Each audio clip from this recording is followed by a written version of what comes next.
Мен енді осылардың аралаған видеодарын тек қана историяға салып отырмын. Неше күннен бері салып жатырмын, кеткеннен бері деп айтсам да болады.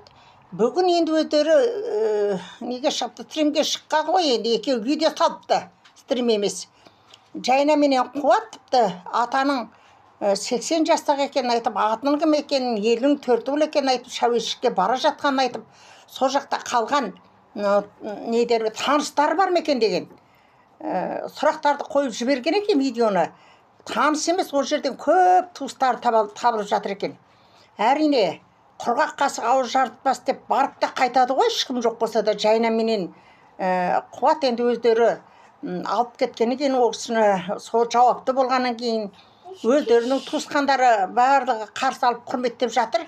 Туыстарының табылған деги жаман болсын. Самарадай деп айтатын біздің қазақтар баяғыда риза болғанда.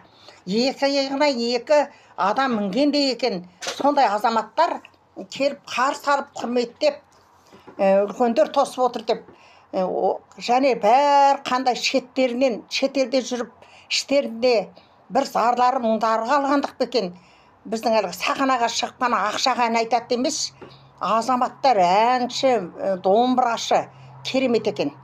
Азаматтар ән сап тұрған видеоны да көрдім. Сондықтан енді ауырмай, сырқамай осы аман есен